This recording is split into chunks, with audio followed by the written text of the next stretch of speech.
नफरत के ऊपर अगर कोई कुछ कहना चाहता है तो आप, ये कवि हैं, ये कुछ कहना चाह रही है। मैं कवित्री मुस्कान शर्मा गाजियाबाद से ही हूँ। और अभी जैसे बात चल रही है तो मैंने 4 पंक्तियाँ कही हैं कि नए साल में हमारे को रेजोल्यूशन क्या लेना है, वो मैं आपको बताती हूँ। 4 पंक्तियों में अपनी कहीं एक प्रार्थना मैं आप तक पहुँचाती हूँ, पूरे देश तक पहुँचाती हूँ कि हमें क्या करना है। देखिएगा, डसे कोई ना बेटी को सो उसकी ढाल बन जाना, डसे कोई ना बेटी को सो उसकी ढाल बन जाना, खरोंचे जिस्म को दुश्मन तो उसका काल बन जाना। आगे कहती हूँ कि दुआ ईश्वर से इतनी है यहाँ मुस्कान बस मेरी, दुआ ईश्वर से इतनी है यहाँ मुस्कान बस मेरी, हवस के भेड़ियों का आखिरी तुम साल बन जाना, हवस के भेड़ियों का आखिरी तुम साल बन जाना। बस ईश्वर से यही प्रार्थना है कि जितने हवसी हैं, जितने भी यहाँ वहशी हैं, उन सबका ये आखिरी साल हो। और आगे से एक देश की युवा पीढ़ी की तरफ से मैं एक सवाल दिल से आपसे पूछा जाता हूँ। तुनिशा शर्मा ने आत्महत्या कर ली। इंस्टाग्राम पे मैं देख रहा था, उसके 1 मिलियन से ज़्यादा फॉलोअर थे, 1 मिलियन से ज़्यादा फॉलोअर थे, और एक व्यक्ति के लिए उसने आत्महत्या कर ली। क्या आपको लगता है कि इस देश की युवा पीढ़ी, क्योंकि बाबा इस पर संवाद करना इसलिए जरूरी है, स्ट्रेस नहीं ले पाती, ब्रेकअप नहीं ले पाती, अगर अफेयर है भी, ब्रेकअप कर भी लिया, 20 साल के आप हो, 21 साल के आप हो, 22 साल के आप हो, आपका जीवन पड़ा है, आपके माँ बाप हैं, आपके भाई हैं, आप अपना जीवन अंत करना चाहते हो, नौकरी चली गई, उससे आप परेशान हो रहे हैं, या फिर आपको जो पाना है वो आप नहीं पा रहे, उसमें देरी हो रही है, लेकिन जीवन पड़ा है। क्या मनुष्य जीवन इतना सस्ता है कि उसको हम खत्म एक आदमी के बदनीयती के कारण से, उस एक आदमी के धोखे कारण से आप उसको खत्म कर देते हैं? ये देखो, पहली बात तो इस तरह प्रताड़ित हो जाती हैं बेटियां, इतनी संवेदनशील होती हैं, वो इतनी गहरी एक अलग तरह की एक ब्रेन फ्रिक्वेंसी में चली जाती हैं, वापस आना थोड़ा मुश्किल हो जाता है। लेकिन कभी हिम्मत नहीं हारना चाहिए। उस बेटी को साहस करके इसको बेनकाब करना चाहिए था, और धैर्य रखना, और जिसने आपके साथ गुनाह किया है, जिसने आपको धोखा दिया है, उसको आप पूरा, ईश्वर का तो न्याय है ही, आपको भी, जैसे हमारी कवित्री बहन ने कविता में कहा कि ये मुस्कान जी ने जैसे कहा कि उनको इतना अपने भीतर शौर्य, वीरता और पराक्रम रखनी चाहिए कि जो गलत करे उसका वो खुद भी न्याय कर सके। इतनी ताकत अपने बेटियों को अपने भीतर इकट्ठी करनी पड़ेगी, बाकी न्याय व्यवस्था तो न्याय करेगी। सो क्योंकि ये सवाल मैं सिर्फ लड़कियों के लिए नहीं पूछ रहा, लड़कों के लिए भी पूछ रहा हूं। युवा पीढ़ी, क्या आपको लगता है कि धैर्य कम है उनके अंदर? पेशेंस तो देखो कम, पेशेंस को बढ़ाने के लिए क्या करें, उसके लिए देखो क्या करना चाहिए? एक तो गलत चीजें देखे तो पेशेंस नहीं रहना चाहिए, आपको गलत चीजों के प्रति गुस्सा आना चाहिए।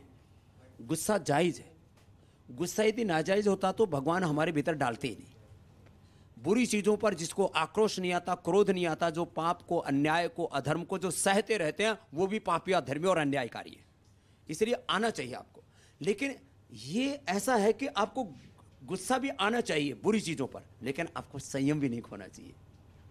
इसलिए हमारे यहाँ शांति, क्रांति, प्रार्थना, पुरुषार्थ, प्रवृत्ति, निवृत्ति, एक साथ वीरता और विनय, धीरता, वीरता दोनों को साथ साथ का। तो ऐसा एक जीवन में एक इस तरह से हमें संतुलन बनाना पड़ेगा।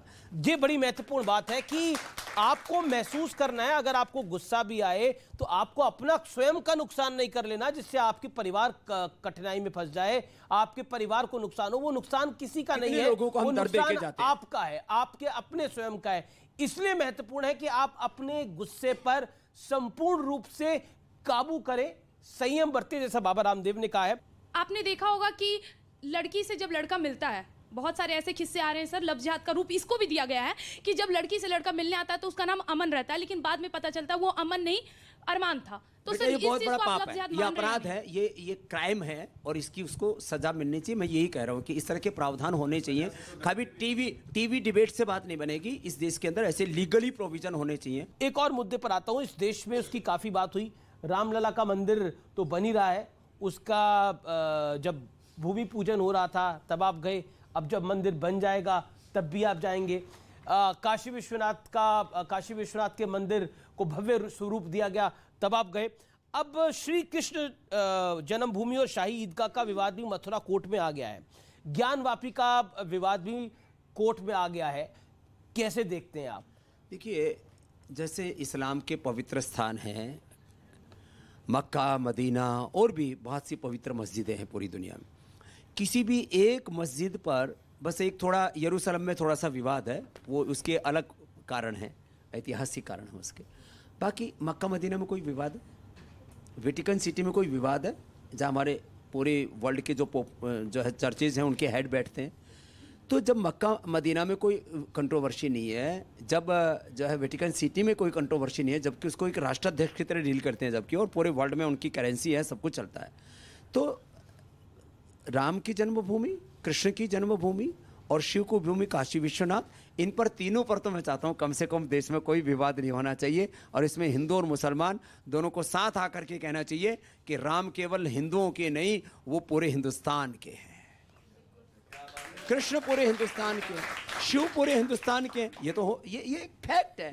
लेकिन और इसको भी आम मुसलमान मानता है कि भाई ये तो सच्ची बात है।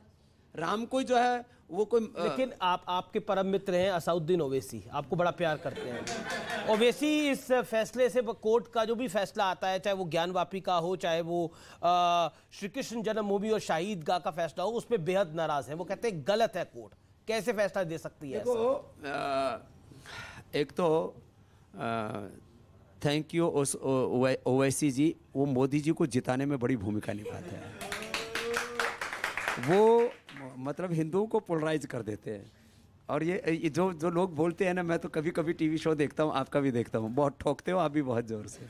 तो जो है ओवैसी जी वो मुसलमान हिंदुओं को संगठित करते हैं और उनको मुसलमानों का नेता बनने में लग जाएंगे कम से कम 25 साल, तब जा कर के हो सकता है वो 5-10 सीट ला पाएँ।